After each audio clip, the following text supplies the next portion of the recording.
Nakakabighani talaga ang aura at pagka-elegance ni Janine Gutierrez.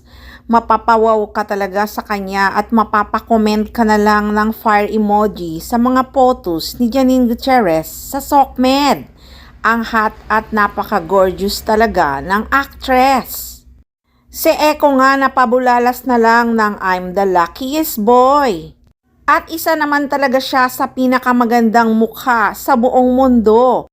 At sobrang nag-shine din talaga ang career ni Janine Gutierrez simula nang lumipat siya sa ABS-CBN.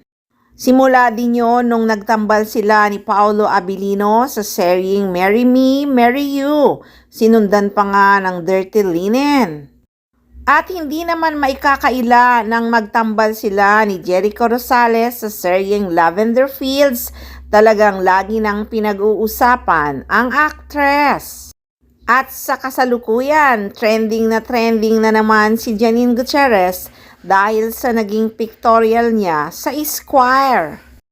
Hindi naman kaila sa mga fans kung gaano pinagkaguluhan ang mga post ni Janine Gutierrez sa Esquire.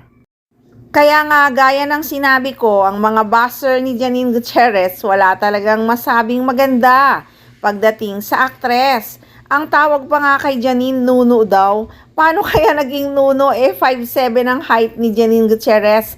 Ang hahaba pa ng legs. Saan kaya nila kinukuha ang mga sinasabi nila sa actress? Yung mga nagko-comment kaya ang mukhang Nuno sa punso. Sila yata yung 7 dwarfs. Tapos si Janine Gutierrez, si Snow White, di ba? Tama. Tapos meron pang nag-comment na tama daw yan na pinasisikat si Janine Gutierrez kasi napag-iiwanan na daw. Nakakatawa. International nga ang kumukuhang maging cover magazine ng actress napag-iiwanan talaga. Tapos laging trending sa social media. Ay ewan, mga nuno. Basta Janine Gutierrez, sobrang sikat. At Ekonin syempre dahil sobrang sikat na sikat talaga ang couple na ito.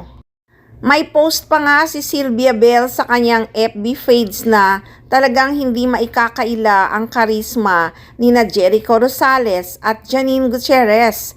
Isa sa mga pinakarespetadong aktor nga naman sa industriya si Jericho. At si Janine naman ay kilala bilang award-winning actress at isa sa pinakamagandang mukha sa showbiz. Sinulat pa nga niya doon na kapag magkasama daw talaga ang Ekonin, nakakabighani daw talaga ang kanilang aura at elegance. Kaya sobrang nagtataka talaga ako kung bakit Nuno ang tawag nila kay Janine Gutierrez. Sa legs pa lang ang haba-haba na. San banda, di ba? Tapos kung titingnan mo, sila nga ang mukhang Nuno sa punso.